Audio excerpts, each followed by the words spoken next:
दोस्तों, merchant navy की job और जहाज़ की ज़िंदगी बहुत ही रोमांचक ज़िंदगी होती है और बिल्कुल अलग तरीके की ज़िंदगी है, जिसके बारे में जो लोग मर्चेंट नेवी ज्वाइन करना चाहते हैं उनको अंदाज़ा भी नहीं होता। और इसलिए दिमाग में बहुत सारे ऐसे सवाल उठते रहते हैं कि वो जहाज़ कैसा होता है, उसमें रहने का क्या अरेंजमेंट रहता है, उनके खाने पीने और एंटरटेनमेंट अरेंजमेंट रहता है, इसके बारे में उनको थोड़ा भी अंदाज़ा नहीं होता है। जहाज़ की ज़िंदगी जो कि बिल्कुल बीच समंदर में चलती है और ज़मीन की ज़िंदगी से बिल्कुल अलग होती है और ज़मीन में रहने वालों के लिए बिल्कुल परी कथा की तरह होती है, जिसके बारे में उनको कुछ भी अंदाज़ा नहीं होता।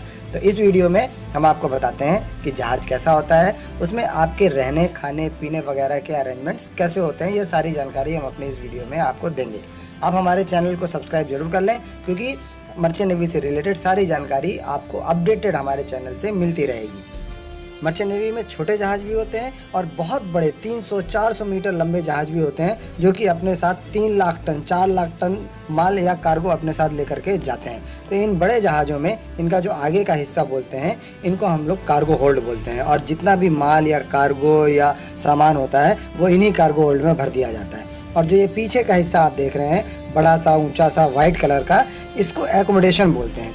यहीं पर आपके रहने का, खाने पीने, एंटरटेनमेंट वगैरह का अरेंजमेंट होता है। एकोमोडेशन के सबसे ऊपर वाले पार्ट को व्हील हाउस या ब्रिज बोलते हैं। यहाँ पर नेविगेशन से रिलेटेड, नेविगेशन से संबंधित सारे मशीन्स, सारे उपकरण होते हैं, और यहाँ पर ड्यूटी ऑफिसर हमेशा रहता है, जो कि देखता है कि शिप हमारा किस डायरेक्शन में जा रहा है। उसके नीचे वाला जो फ्लोर होता है, उस फ्लोर में कैप्टन और चीफ इंजीनियर दोनों टॉप बॉस होते हैं जहाज़ के, उनके रहने का अरेंजमेंट होता है। उसके नीचे वाले फ्लोर में बाकी के जो इंजीनियर और डेक ऑफिसर्स होते हैं, उनके रहने का अरेंजमेंट होता है। और उसके नीचे वाला जो फ्लोर होता है, उसमें क्रू और नॉन ऑफिसर कैटेगरी के लोगों के लिए रहने का अरेंजमेंट होता है।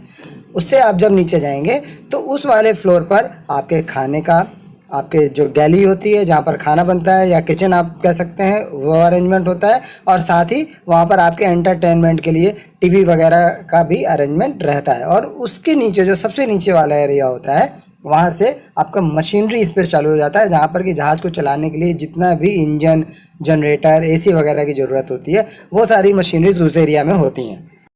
तो चलिए चल के देखते हैं कि अकोमोडेशन के अंदर क्या क्या होता है। तो सबसे पहले चलते हैं ब्रिज पर, जो इसको कि व्हील हाउस भी बोलते हैं, और यहाँ से ही जहाज़ का नेविगेशन या जहाज़ को किस डायरेक्शन में जा रहा है, आसपास कोई दूसरा जहाज़ तो नहीं है, ये सब देखते हैं। और यहाँ की सारी मशीनरीज होती हैं। एक ड्यूटी ऑफिसर हमेशा यहाँ पर ड्यूटी पर रहता है।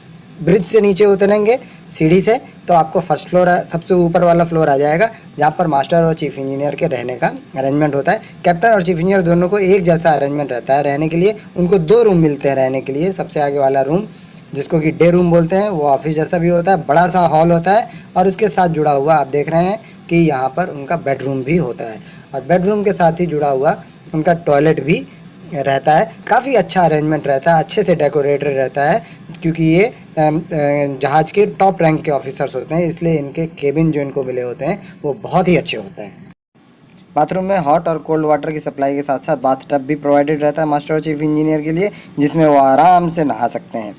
इसके नीचे वाले फ्लोर पर बाकी के इंजीनियर और ऑफिसर्स का अरेंजमेंट रहता है, और उसके नीचे वाले फ्लोर पर क्रू या नॉन ऑफिसर कैटेगरी के लोगों का अरेंजमेंट रहता है। दोनों का ऑलमोस्ट एक जैसा अरेंजमेंट रहता है। तो देखिए, इनको सिंगल रूम मिलता है बाकी के ऑफिसर्स और क्रू को, जिसमें आपको एक बेड मिलेगा, एक सोफ़ा रहेगा, टेबल रहेगी, साथ में आपका टॉयलेट भी उसके साथ अटैच्ड रहता है, जहाँ पर अच्छे टॉयलेट, लैट्रिन और शावर वगैरह रहता है, जिसमें हॉट और कोल्ड वाटर की सप्लाई आपकी एक साथ रहती है। काफ़ी अच्छा अरेंजमेंट होता है। क्रू को भी अच्छे रूम्स मिलते हैं, जिसमें कभी कभी उनके केबिन में फ्रिज भी रहता है, जिसमें वो अपने पीने के लिए कोल्ड ड्रिंक या बियर वगैरह जो वहाँ से सप्लाइड होती है, जो कि आपको अपने पैसे से खरीदनी पड़ती है, वो मिलती है। अब रहने वाले केबिनों के नीचे जब जाएंगे तो मेस रूम आता है, जहाँ पर बैठकर ऑफिसर्स खाना खाते हैं, क्रू भी खाना खाता है। उसके साथ लगा हुआ गैली, या जहाँ पर किचन जिसको बोलते हैं आप लोग, वो रहता है। चीफ कुक यहाँ पर खाना बनाता है, उसका अपना सामान वगैरह रखने के लिए रहता है। किचन से रिलेटेड सारा सामान यहाँ पर रहता है, राशन वगैरह। उसके पास में ही आपको स्मोक रूम होता है, जिसको कि एंटरटेनमेंट रूम भी बोलते हैं। यहाँ पर टीवी वगैरह रखे रहते हैं, कई तरीके के गेम्स, इंडोर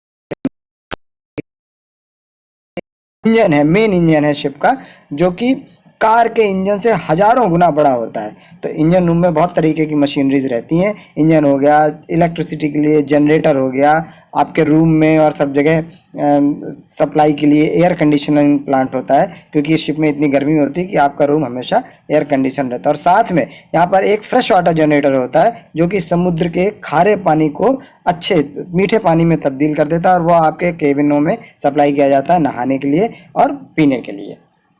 तो दोस्तों, ये वीडियो देख करके आपको एक अंदाज़ा लग गया होगा कि शिप पर लाइफ कैसी होती है। साथ ही जब ये शिप किसी पोर्ट पे पहुंचते हैं तो आप आराम से उतर करके पोर्ट सिटी में घूमने जा सकते हैं। उन्हीं पोर्ट से खाना भी शिप में लोड कर लिया जाता है, जो कि बहुत बड़े बड़े फ्रीजर्स में रख देते हैं, जो कि आपके बाकी सेलिंग के टाइम में काम आता है।